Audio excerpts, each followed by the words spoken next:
ज्योति समं समस्तैरनन्तपर्यायै दर्पणतल्लिव सकला प्रतिफलति पदार्थमालिका यत्र गुरुवः पान्तनो नित्यं ज्ञानदर्शननायिका चारित्रार्णौ गंभीरा मोक्षमार्गोपदेशका।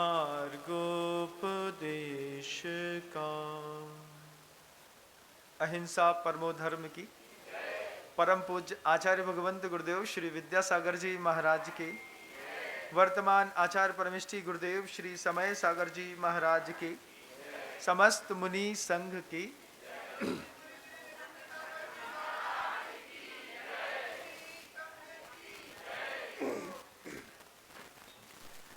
आगम ग्रंथों में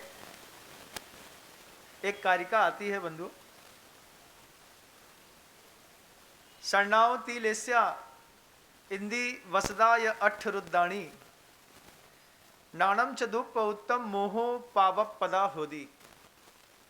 वैसे तो बच्चों को, छोटे छोटे बच्चों को सिखाते हैं 5 पाप होते हैं, और शायद आप लोग के दिमाग में भी वो 5 पाप की ही कल्पना होंगी, लेकिन जितने कसाई स्थान होते हैं उतने ही पाप के स्थान होते हैं। अब आचार्य कहते हैं ये 11 पाप के अलग स्थान बताते हैं, जिसमें किन किन कारणों से पाप पड़ता है। शरणावती लेस्या, 4 संज्ञाएं, आहार संज्ञा, भय संज्ञा, मैथुन संज्ञा और परिग्रह संज्ञा। आहार, भय, मैथुन और परिग्रह तो जरूरी है, क्योंकि इसके बिना संसार होता नहीं। भीत के बिना प्रीत नहीं होती, भय जरूरी है। आहार के बिना हम जीवित नहीं रह पाते हैं, आहार भी जरूरी है। परिग्रह भविष्य की चिंता के लिए भी आवश्यक है, लेकिन उसमें विशेष आकर्षण। आहार मिलना ठीक है, लेकिन आहार में विशेष आकर्षण। माँ की दाल रोटी को छोड़ करके जब कोई मधुरम की दाल रोटी खाता है तो आहार आहार ना होकर के आहार संज्ञा हो जाती है। बगल में है ना, निकलते हैं तो देखते रहते हैं। चप्पन की दुकान के बगल में बैठ करके समोषण का मंदिर है, मैं वहां से बोल रहा हूं। और यहां पर खौवा लोगों का इंदौर है। किसी से पूछा कहां से आ रहे हो, तो बोला खा के आ रहे हैं। कहां जाओगे, बोले खाने जाएंगे। यहां का फेमस डायलॉग है। तो घर की दाल रोटी से हट करके जब बाजार की दाल रोटी, फुल्की, चिप्स में अपना उपयोग चला जाता है, तो वो आहार आहार न होकर के आहार संज्ञा के रूप में परिवर्तित हो जाता है। विशेष आकर्षण आहार में, विशेष आकर्षण भय में। भय भी विशेष विशेष प्रकार का होता है। संसार का भय, इहलोक भय, अत्राण भय, अगुप्ती भय, अरक्षा भय, ऐसे 7 प्रकार के भय आगम ग्रंथों में है। ये इन भयों से तो आदमी का नाश होता है। आचार्य श्री जी कहते थे इसके ऊपर एक और भय होता है, 8वां भय, गुरु का भय। जिसको गुरु का भय होता है उसको 7 भय परेशान नहीं करते, और जो गुरु के भय से मुक्त होता है वो पूरी जिंदगी भर भयभीत होकर के जीता रहता है। एक बड़े से पिंजड़े में जैसे चूहा दौड़ता है, ऐसे लोगों की दौड़ है, उधर से इधर, इधर से उधर, उधर से इधर, इधर से उधर, उधर से इधर, इधर से उधर। ये क्या है? भयभीत है। जैसे चूहा, ऐसे इंसान भी भयभीत है। लेकिन आचार्य भगवंत कहते थे सिर्फ एक गुरु का भय रखो जिंदगी में, तो सारे भय अपने आप चले जाते हैं। किसी भी काम को करने से पहले एक बार सोच लो, अगर मेरे गुरु होते तो क्या कहते, अगर मेरे गुरु होते तो क्या सोचते, अगर मेरे गुरु होते तो क्या बोलते, अगर गुरु मेरे होते तो क्या करते। बस एक बार किसी भी आयोजन में, प्रयोजन में, संबोधन में गुरु को रख लो तो 7 भय से आदमी मुक्त है। लेकिन फिर भी विशेष प्रकार का आप लोगों को रहता है। जिंदगी बचाने का तो भय रहता ही है, लेकिन बचाने से बचती भी नहीं है, ये बात भी तय है। 1000 कोशिश करिएगा, कितनी कोशिश करते हैं हम आप लोग बताओ? कुछ बच्चे तो 18 साल की उम्र से अपने काले सफेद बाल को काला करने की कोशिश कर रहे हैं। आज तक असफल पुरुषार्थ रहा कि नहीं। 4 दिन में चांदनी अपने आप सिर से झांकती है, फिर चांदनी को काला कर देते हैं, फिर चांदनी झांकती है, फिर काला कर देते हैं।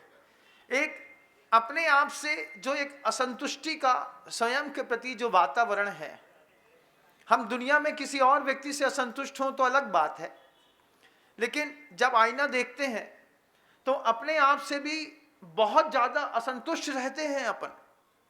अच्छा है साधु संत चेहरा नहीं देखते अपना, पता ही नहीं कहाँ पे दाग है और क्या दिख रहा है।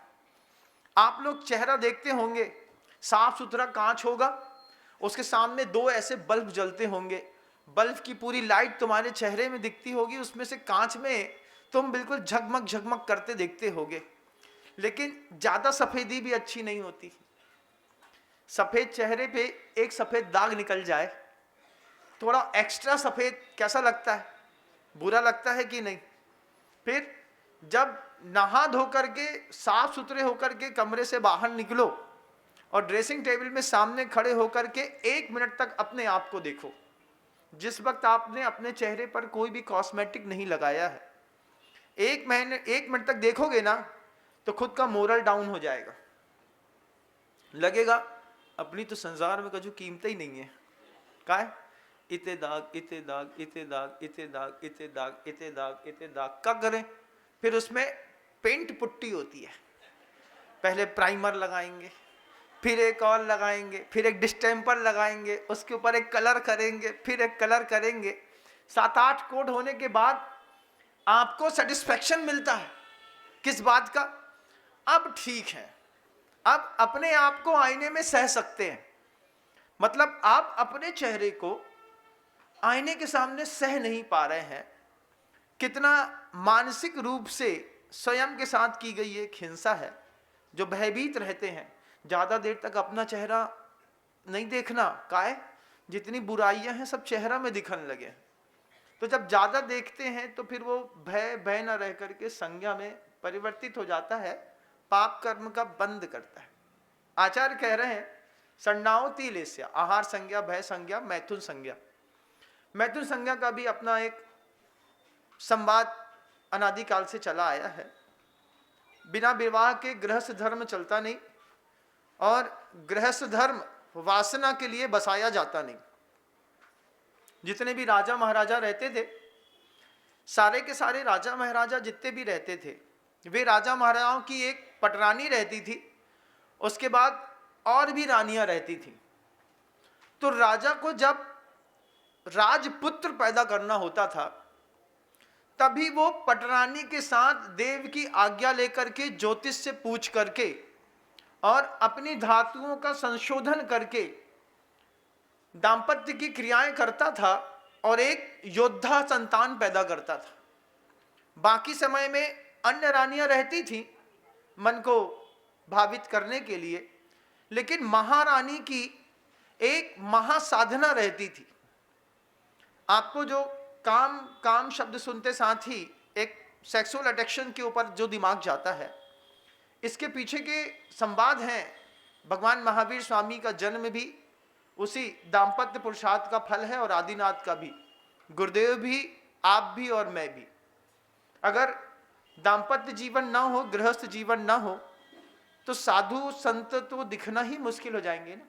भगवान महावीर की परंपरा में पुत्र उनके कुल में पैदा नहीं होते, पुत्र तो पैदा होते हैं आपके घर में, और चलाते हैं भगवान महावीर की परंपरा, जिसको लगातार अबाध रूप से पिछले 2551 वर्षों से लगातार किसी न किसी घर से कोई ना कोई लड़का निकलता है, ना चाहते ना सोचते हुए भी निकलता है, आगे चलता है, समझता है, उसी में प्रौढ़ होता है, गंभीर होता है, महान बड़े बड़े आचार्य बनता है, शासन को उन्नत करता है। जब तक करता है फिर दूसरे को वो बागडोर सौंपता है। जब ओलंपिक की मिसाल देखिए ना, 7 देशों में दौड़ती है, हम थक जाएंगे तुम पकड़ो, तुम थक जाओगे तुम पकड़ो, तुम थक जाओगे तुम पकड़ो। ऐसे ही ये आचार्यों के बड़े बड़े दायित्व होते हैं। गुरुदेव ने 58 साल तक संभालने के बाद वो मसाल जलती हुई गुरुदेव श्री समय सागर जी महाराज जी के हाथ में धर दी। थक करके अपनी देह से गिर गए। देह से गिरे परिणामों से हमेशा उज्जवल होते रहे गुरुवर। उन्होंने थकते हुए हाथ से धीरे से ऐसा इशारा कर दिया था। वो इशारा कब किया था? वो इशारा तब किया था जब अपनी टेबल से उठा करके उन्होंने पूरे के पूरे प्रायश्चित ग्रंथ पहली बार समय सागर जी महाराज जी के पास सौंप दिए थे। ये आपके लिए है। जब उन्होंने पहली बार प्रायश्चित ग्रंथ गुरुदेव को दिए थे समय सागर जी महाराज जी को, तभी ये बात निश्चित हो गई थी कि अगली मसाल आप ही पकड़ने वाले हैं, क्योंकि वो प्रायश्चित ग्रंथ दादा गुरु ज्ञान सागर जी महाराज जी ने गुरुदेव को दिया था और कहा था सिर्फ आचार्यों के काम का है, ध्यान रखना, सामान्य मुनियों को नहीं देना है। और जब 57-58 साल तक गुरुदेव ने उस ग्रंथ का उपयोग करके हम सब आपको प्रायश्चित लगातार देते रहे। फिर वही बात दादा गुरु ज्ञान सागर जी महाराज जी की गुरुदेव के मस्तिष्क में हमेशा रही कि ये आचार्यों के काम का है। और एक दिन अपनी टेबल से प्रायश्चित ग्रंथ बुद्धिपूर्वक छांट करके उठा करके और समय सागर जी महाराज जी के हाथ में दे दिया, ये आपके लिए। जिस दिन वो ग्रंथ दिया था उसी दिन तय हो गया था कि मसाल अब आचार्य भगवंत गुरुदेव श्री समय सागर जी महाराज जी ही पकड़ेंगे। किसी और के मन के लिए अगर गुरु जी का भाव होता तो आचार्य श्री जी कह देते इसकी एक फोटोकॉपी करा करके फलाने साधु के पास और भेज दो। गुरु जी ऐसा कह सकते थे, कहते थे ऐसा गुरु जी। अगर आचार्य श्री जी को 2-3 और मसाल के पकड़ने वाले बनाने होते तो आचार्य भगवंत सबके पास एक एक प्रायश्चित ग्रंथ भेज देते अपनी तरफ से आशीर्वाद के स्वरूप में कि ये मेरा आशीर्वाद है, ये प्रायश्चित ग्रंथ भेजा है। वो प्रायश्चित ग्रंथ ही एक संदेश होता कि आगे चल करके इस प्रायश्चित ग्रंथ का उपयोग आपको भी करना है। लेकिन आचार्य भगवंत ने गुरुदेव श्री समय सागर जी महाराज जी के हाथ में प्रायश्चित ग्रंथ दे करके ये स्पष्ट घोषणा करी थी कि मसाल एक आदमी ही संभालेगा जिसका नाम निर्यापक शमन मुनि श्री समय सागर जी महाराज हैं। ये चीजें सामान्य लोगों को दिखाई नहीं देती, तो तरह तरह की बातें होती हैं, क्योंकि मुंडे मुंडे मतिर भिन्ना, जितना दिमाग उतना चिंतन। कोई का खांटी कोई का सांटी, कोई सोचता है ऐसो काय कर दो। इनमें ज्यादा ताकत नहीं है, ताकत तो घर के कई पुत्रों में एक जैसी होती है। बताइए आपके घर के अंदर 4 पुत्र होंगे, 4 के 4 पुत्र आपकी बात मानते होंगे, आपके कहने पर पानी ला करके देते होंगे। उसके बाद भी पिता को 4 पुत्रों में से एक पे अति विश्वास होता है कि मरते वक्त तो जो ही पानी पिला है संपत्ति इसी को देना है। होता है कि नहीं? बोलो। सारे बच्चों को एक जैसा प्यार करते हैं क्या परिवार के लोग? बचपन में तो करते हैं, बड़े होकर के क्या करते हैं? बड़े होकर के पिता को माँ को इस बात का विश्वास हो जाता है जो बड़ों ना पाल पाए, मंझलो ना पाल पाए, संझलो भी ना पाल पाए, छोटो पाल ले है। तो विशेष उसको जानत है कि जो मोड़ा है हमसे तेज नहीं बोले, जो मोड़ा है हमारे सामने आंख नहीं उठाए, जो मोड़ा है हमारे सामने कछू नहीं कहे, जब देखो तब सिर झुका करके चुपचाप बोलत है। ठीक जैसी आपकी सोच रहती है ऐसे ही गुरुदेव श्री समय सागर जी महाराज जी को देखिएगा। जीवन में कभी गुरु जी से आंख उठा करके बात नहीं करी, कभी उनके सामने एक शब्द नहीं बोले, कभी भी उनके सामने आकर के किसी भी प्रकार का संवाद इत्यादि नहीं हुआ। जब कभी भी विशेष अवसरों पर गुरुदेव ने कभी उनको बैठाया भी तो तटस्थ होकर के धैर्य पूर्वक वस्तु स्थिति का अन्वेषण तो करते रहे, लेकिन हमेशा एक ही बात कहते रहे। जब याद है मुझे सतना में जब पंडित महेश कुमार जी ने कुछ विशेष विशेषण लगा करके समय सागर जी महाराज जी के लिए प्रवचन का निवेदन किया था, समय सागर जी महाराज जी के शब्द थे, ये बड़े बड़े विशेषण बड़े बड़े आचार्यों के लिए लगाए जाते हैं। मैं बिल्कुल एक सामान्य मुनि हूँ, मुझे किसी भी प्रकार के विशेषण से विशेषित ना करें तो मैं अच्छे से धर्म ध्यान कर पाऊंगा। इतनी निष्प्रहता जीवन के 40 साल के बाद भी जिन गुरुवर की थी, उन गुरुवर का सौंदर्य पाना अभी कई जन्मों की साधना और चाहिए। देखिएगा बंधु, आहार संज्ञा, भय संज्ञा और मैथुन संज्ञा की जहां बात है, बिना काम पुरुषार्थ के ऐसे महानतम आचार्यों का इस सृष्टि पर जन्म नहीं होता। उनको पालने की भी अपनी एक कला और कौशल होता है। और जो देवियां, जिनको मरु देवी जैसी देवियां ही कहना चाहिए, जो माँ होती हैं, उनका ऐसा निर्मल चारित्र होता है कि वे अपने निर्मल चारित्र की रक्षा प्रत्येक समय इसलिए करती हैं कि मेरी ही कुक्षी से राजवंश को चलाने वाला कोई एक और योद्धा पैदा होगा। ये सोच करके पुरुष के ब्रह्मचर्य से भी ऊंचा होता है स्त्री का ब्रह्मचर्य। स्त्री का ब्रह्मचर्य इतना कठिन होता है कि अपनी 1000 इच्छाओं और वासनाओं को नियंत्रित करते हुए परिवार, देश, धर्म की सुरक्षा के लिए वो जो निरंतर साधना करती है, पुरुष उसकी कल्पना भी नहीं कर सकता। पुरुष तो एक चक्रवर्ती है तो 96,000 पटरानी रख सकता है, लेकिन एक पटरानी 96,000 चक्रवर्ती के पास नहीं जाती। इसका मतलब ही बोलता है, ये अर्थ ही कहता है कि चक्रवर्ती से बड़ी साधना है उस पटरानी की, कि जो पटरानी चक्रवर्ती के होने के बावजूद किसी के ऊपर दृष्टि नहीं डालती। ये वासना का खेल नहीं, इसको पुरुषार्थ कहते हैं।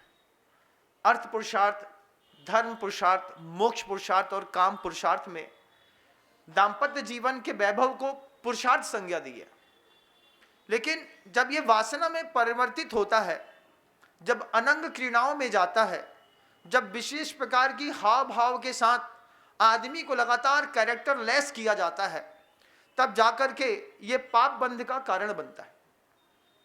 तो 4 संज्ञाएं हैं, आहार संज्ञा, भय संज्ञा, मैथुन संज्ञा, परिग्रह संज्ञा भी एक संज्ञा है। वैसे आप परिग्रह को पाप नहीं मानते होंगे, पंचम काल की बलिहारी है, जितने भी पैसे वाले होते हैं उन्हीं की वाहवाही होती है और बड़े मंचों पे भी उन्हीं की होती है, तो बात गलत है। बड़े मंचों में बड़े दान दाताओं की, मतलब त्याग करने वालों की वाहवाही होती है। किसी व्यक्ति के पास 100 करोड़ है, उसने 1 करोड़ का दान दिया है, तो उसके त्याग की अनुमोदना करने की हमारी कुल परंपरा है। दादा गुरु ज्ञान सागर जी महाराज जी के हाथ से जब दीक्षित होकर के पहली बार जब गुरुदेव मुनि बनकर के निकले थे, तो आचार्य भगवंत का पहला आहार ही सेठ भागचंद जी सोनी के यहाँ ही हुआ था।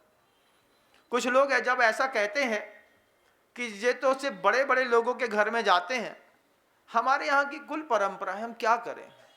हमारे यहाँ शुरुआत से ही बड़े दान दाताओं के यहाँ जाकर के उनको धर्म लाभ देने का ऐसा हम लोगों के ब्लड रिलेशंस में है। आचार्य श्री जी के पास भी 5-7 चौके थे। गुरुदेव का पहला आहार सेठ भागचंद जी सोनी के यहाँ हुआ और जिसके घर में गुरुदेव आहार करके आए, उसका पूरा घर उसी दिन बदल करके आए थे। इस बात को ध्यान रखिएगा। फिर जहां कहीं भी गुरुद्वार के साथ कई बार इस तरीके के लोग जो संवाद करते रहे, जो तो पैसा वालों के यहाँ जाएंगे। पैसा वाले तो आप भी हैं, लेकिन आपके यहाँ तो नहीं आते। काहे नहीं आते? पैसा वालों के यहाँ नहीं जाते। अच्छे साधु, पैसे का त्याग करने वालों के यहाँ। एक त्यागी अगर किसी त्याग की अनुमोदना ना करे, एक त्यागी एक दूसरे त्यागी के त्याग की अनुमोदना ना करे, तो काय का त्यागी? हम दोनों समधी हैं, एक जैसी बुद्धि है। समधी मतलब एक जैसी जिसकी बुद्धि होती है उसको समधी कहते हैं। हमने भी त्याग किया, हमारी भी अच्छी बुद्धि है और वो गृहस्थ धर्म का पालन करता है। गृहस्थ धर्म का पालन करते हुए उसने भी बुद्धिपूर्वक अपने परिग्रह का त्याग किया, तो गृहस्थ और साधु समधी कहलाए कि नहीं कहलाए? तो पहले समधी के यहाँ जाएंगे, फिर बाद में मोहल्ले में घूमेंगे। तो ऐसा भी होता है। लेकिन कई लोगों की आदत परिग्रह को लेकर के रहती है। उनको लगता है कि पैसे छोड़ देंगे तो खत्म हो जाएंगे, पैसे नहीं छोड़ेंगे तो आप पूरे खत्म हो जाएंगे। ध्यान रखिएगा, ब्रह्मदत्त चक्रवर्ती को देखिएगा, शुभम चक्रवर्ती को देखिएगा, अंतिम समय तक परिग्रह का त्याग करके उन्होंने जाने का संकल्प नहीं किया, परिग्रह के साथ मर करके नरक में चले गए। वैभव है तो अंतिम स्थिति, धन की अंतिम स्थिति क्या होती है बताओ? एक लेवल होता है, ध्यान रखिएगा, हमेशा मेंटल लेवल रहता है, मेंटल मैप रहता है। अरे पैसे आना शुरू होते हैं ना, एक घर बनाना है, बना लिया, 2 गाड़ी खरीदनी है, BMW खरीद ली, इसके बाद एक उस पे जो है ना वो बड़ा वाला हीरा पहनना है, पहन लिया, एक राडो की घड़ी पहननी थी, पहन ली, उसके बाद अच्छे जूते कपड़े मोजे पहन लिए, लाड़ी गाड़ी साड़ी इकट्ठी कर ली, एक लेवल मेंटेन कर लिया आपने। एक लेवल मेंटेन करने के बाद जो एक्सेस धन बढ़ता है, जिसको जीवन में आप कभी प्रयोग में नहीं लाते, बड़े बड़े घरों में लोग नोट भी नहीं छूते, सिर्फ दिमाग में चलता है, आज 3 करोड़ आए हैं, 5 करोड़ चले गए, 7 करोड़ आए थे, 10 करोड़ चले गए, आना जाना लगा रहता है। लेकिन वो धन ना तुम्हारे काम आता है ना हमारे, न संस्कृति के उत्थान में वो रखा रहता है, स्टॉक रहता है, जिससे जो धन बैंकों में जाम पड़ा है उसके कारण भी देश की जीडीपी पर फर्क पड़ता है, उसके कारण भी महंगाई बढ़ती है। ये शायद आप लोगों को इस बात की जानकारी नहीं होगी, उसी को परिग्रह कहते हैं। तो 4 परिग्रह, 3 लेश्याएं हैं, कृष्ण, नील और कापोत। फिर उसके बाद संज्ञाओं 3 लेश्या, 4 संज्ञा हो गई, 4 संज्ञा के बाद 3 लेश्याएं हो गई, कृष्ण लेश्या, नील लेश्या और कापोत लेश्या। लेश्या का मतलब औरा कहते हैं। आप किसके बारे में कैसा सोचते हैं? एक पेड़ को देख करके क्या भाव होता है? जड़ से काट दे, डंठल काट दे, डगाल काट दे, कि पूरा फल तोड़ दे, कि गिरा हुआ उठा करके खा ले। जैसे जिसकी कसाई के स्थान होते हैं वैसी वैसी उसकी लेश्याएं होती हैं। कहीं पर भी छोटा बहुत पौधा दिखता है ना, पौधा दिख करके आदमी धीरे से पकड़ के खींचता है, और लगे कि थोड़ा भी प्रेशर लग रहा है तो अपनी ताकत का उपयोग करके जो पूरा उखाड़ देता है, कृष्ण लेस्या वाला जीव।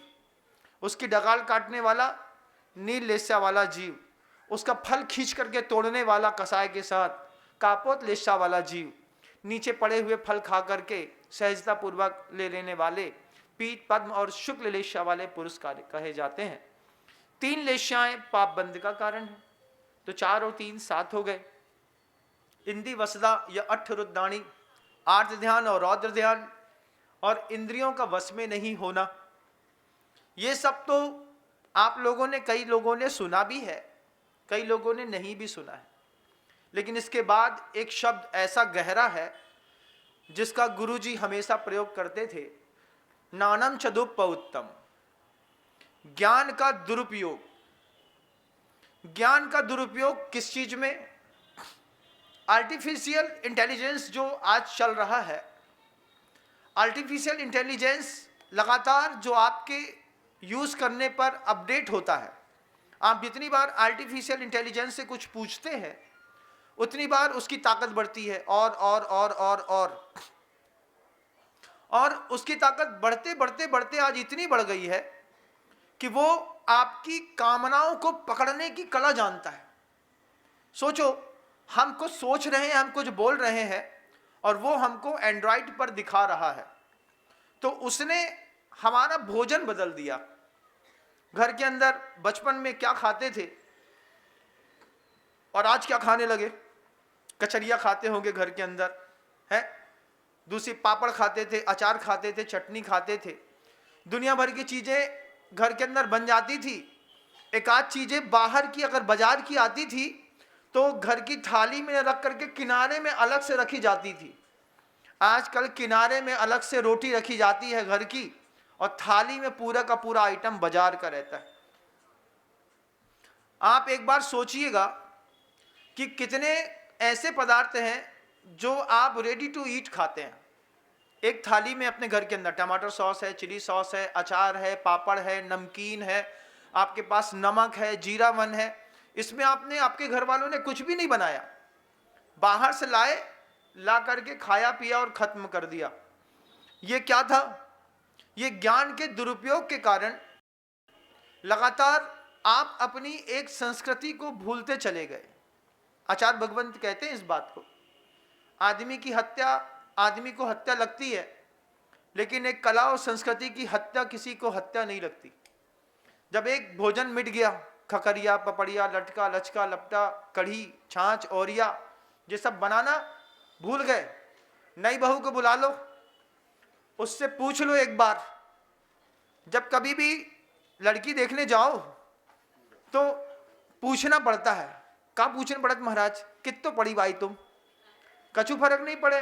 वे बोले हम CA CFA MBA, घर के आकर के MBA करके क्या करें?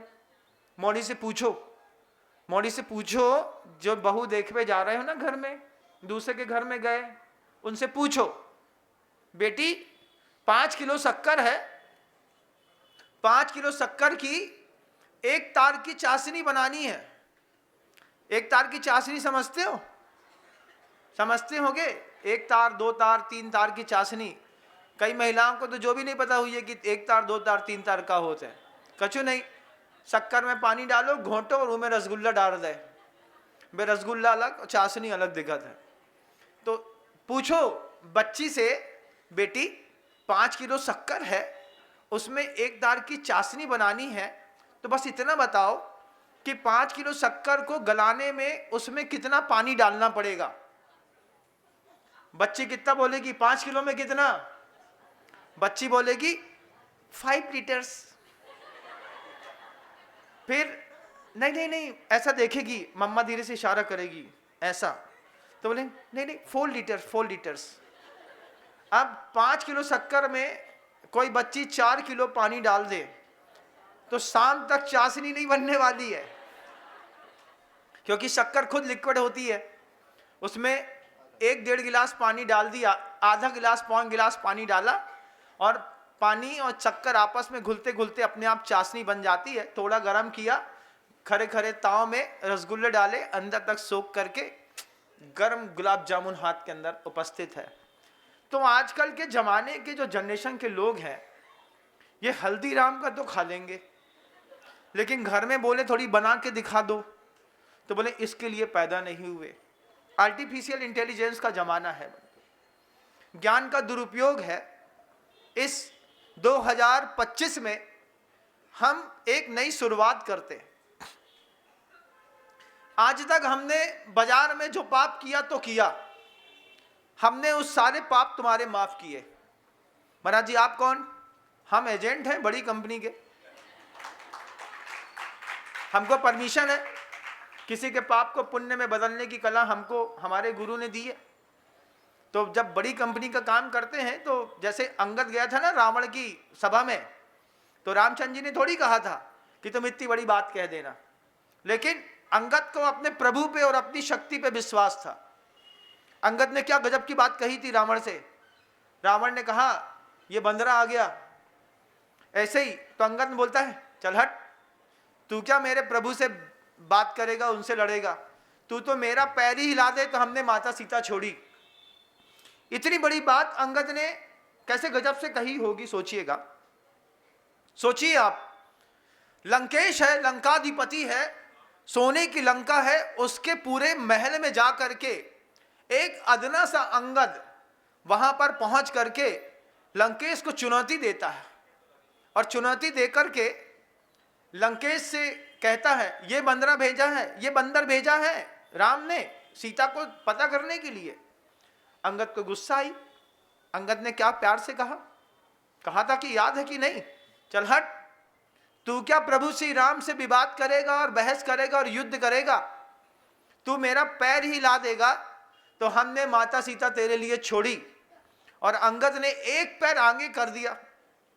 आगे करके धीरे धीरे रावण ने इशारा किया, तू उठ, तू उठ, तू उठ, तू भी देख, तू भी देख। सब लटक गए ना अंगद के पैर में। फिर रावण खुद उठा। वो भी लटक गया।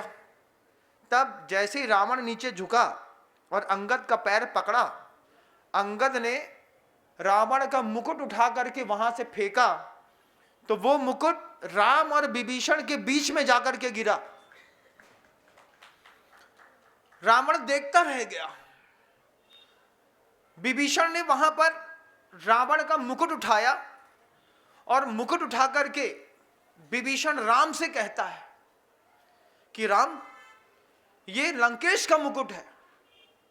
राम कहते हैं उस मुकुट को हाथ में लेकर के, अगर ये लंकेश का मुकुट है तो आज से तुम लंकेश हो, और विभीषण के सिर पर पहना देते हैं लंकेश का मुकुट। कभी कुछ सुना नहीं होगी रामायण, सुनना, थोड़ा प्रेरणा मिलेगी। विभीषण कहता है अभी तो अपन ने सिर्फ अंगद को भेजा है, और मान लीजिए लंकेश जिंदा रहा तो राम आपका ये वचन दूषित हो जाएगा। राम कहते हैं विभीषण से,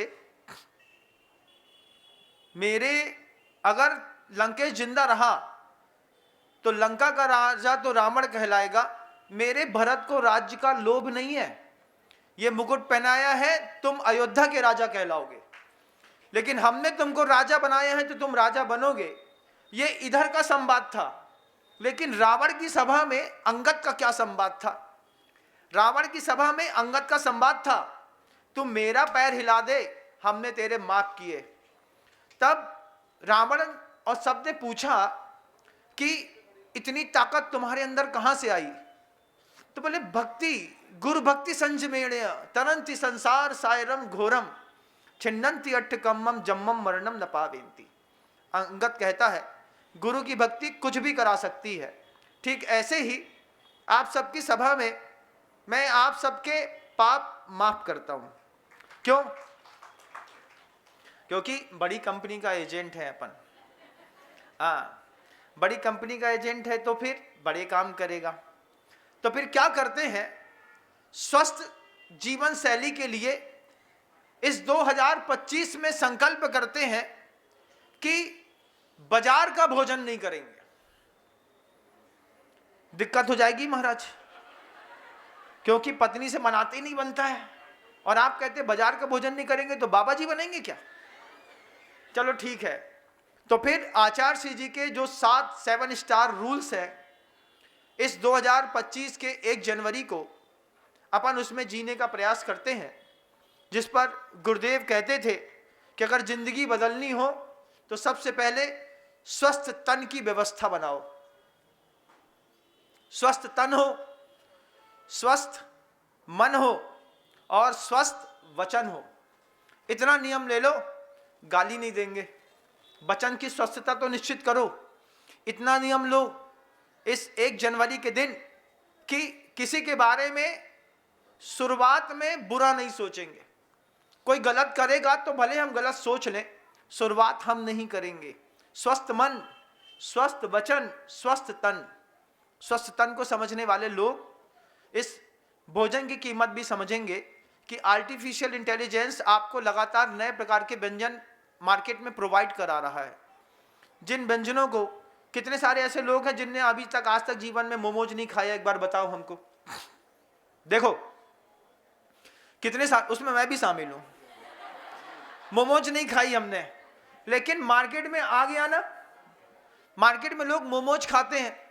ये मोमोज ऐसे नहीं आया, ये मोमोज आपकी आर्टिफिशियल इंटेलिजेंस का एक ऐसा कमाल है कि आर्टिफिशियल इंटेलिजेंस इंडस्ट्री हर फील्ड में घुस करके काम कर रही है।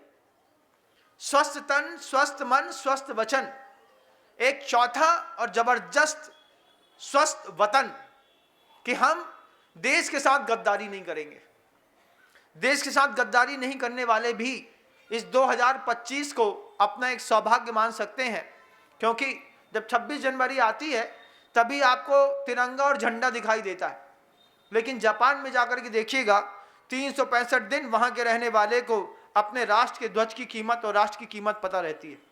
देश से गद्दारी का मतलब आतंकवाद को सपोर्ट नहीं करेंगे। आतंकवाद से मतलब महाराज जी, आतंकवाद का मतलब सिर्फ वार से मतलब नहीं होता है। सोशल मीडिया में भी आतंकवाद होता है, मेंटल डिप्रेशन में जाने के कारण भी आतंकवाद होता है। आपके शब्दों से किसी को मेंटल डिप्रेशन हो जाए, कोई घर छोड़ के भाग जाए, किसी की आत्महत्या का भाव हो जाए, ये भी एक आतंकवाद है। तो देश के साथ गद्दारी नहीं करेंगे, धर्म के साथ गद्दारी नहीं करेंगे और अपने घर वालों के साथ गद्दारी नहीं करेंगे। 3 नियम भी ले लें, 2025 की शुरुआत शानदार होगी। बेटियां नियम ले लें, अपने कुल और अपने गोत्र के अभिमान के साथ माता पिता के कहने पर ब्याह करेंगे तो बेटियां तो ऐसा सिर हिलाएंगी, हमसे ना हो पाएगा, किससे होगा, जिससे होगा सो होगा, हम न करेंगे।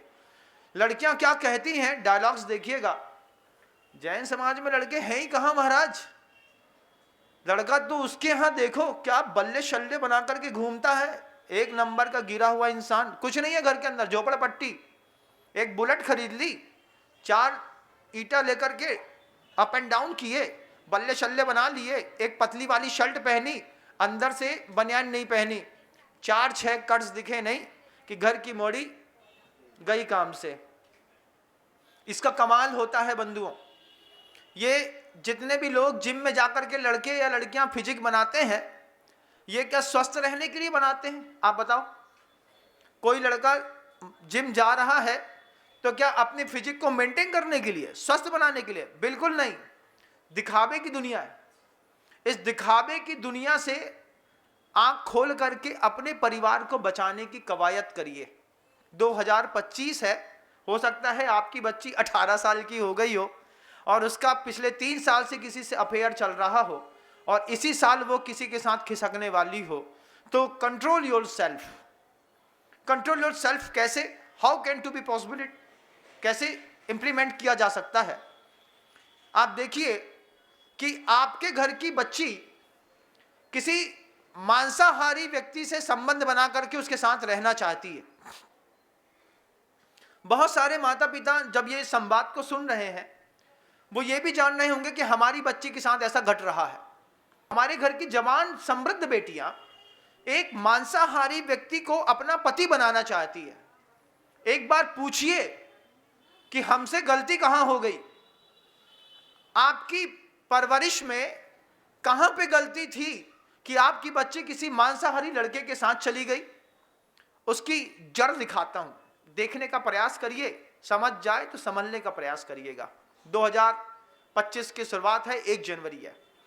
अगर घर बच गया तो धर्म भी बच जाएगा और घर चला गया तो धर्म भी चला जाएगा।